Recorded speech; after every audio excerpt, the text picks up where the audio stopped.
All Might, the symbol of peace and the #1 hero of the My Hero Academia world, against Homelander, Bot's mascot and the biggest antagonist of the boys. Two past paragons of truth, justice, and the so-believed American way. It is East versus West, two fan-favorite blonde-haired Superman wearing the Captain America colors. These guys are the strongest heroes of their respective universes. And now that My Hero Academia is back with Season 7 and The Boys is coming back in 1 month with Season 4, it begs the question, what would be the outcome if these two were to ever come to blows? Will it even be a close fight, or will this be yet another one-sided massacre?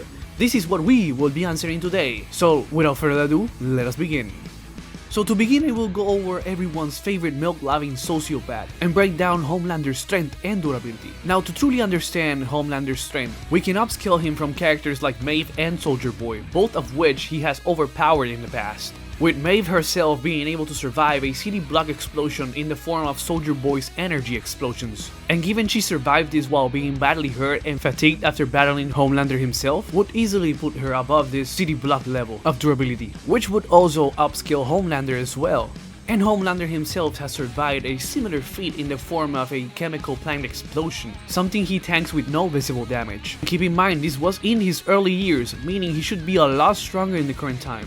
Not just that, but there are also metas to get Homelander up to town to city levels of stack potency and durability. This is following the statements of him being above every man-made weapon, which will include all sorts of nuclear weapons. And while all of this is only speculation, we will grant him the benefit of the doubt. As for his durability, it scales directly to his strength as he's taking blows from Maeve and Soldier Boy with barely any damage.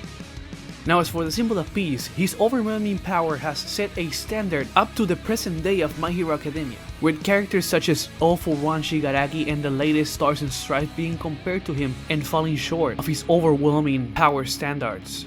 As to why this is impressive, Stars and Stripes was strong enough to hit Shigaraki with an attack on those Iceland levels of power after creating her giant form. And later in that fight, with the help of the intercontinental missiles, she managed to hit Shigaraki with an attack so strong it was caught into those country levels of attack potency, causing a massive crater on the ocean's ground. And even after getting hit with something like this, Shigaraki quickly bounced back from it. This is incredibly impressive because it would upscale All Might, who by Star's own admission and Dr. Yujiko's statements, they both state that All Might is beyond these two in terms of physical might. To further support this type of scaling, there's also the famous Deku and Bakugo dual Detroit Smash, which has calcs up to large Iceland level. And given both of these guys were being heavily fatigued and damaged, and not to mention their bodies couldn't handle the 100% power of One for All, it would for sure upscale All Might once more.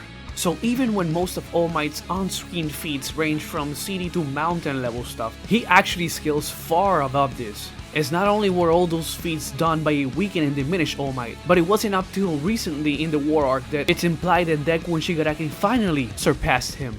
So in short, it's not even close. Even when it comes to speed, All Might's advantage is astronomical, with him scaling far above a 15% Deku dodging lasers, scaling above Stars and Stripes dodging radio waves and reacting and dodging to Shigaraki sending back lasers at her, which would put All Might easily on those light speed reactions in combat. And with Homelander's best scaling coming from his feat of saving Butcher from an explosion, a feat cocked around 23 times the speed of sound, there is really no comparison. And no, none of Homelander's other abilities would make any difference in this fight. All Might would simply outmuscle and outspeed the insane man-child, and with but a single well-placed Detroit Smash, the fight would be over. So to answer again the questions in the beginning, no, this fight would not be close at all. The winner, and by a landslide, is Toshinori Yagi, aka All Might.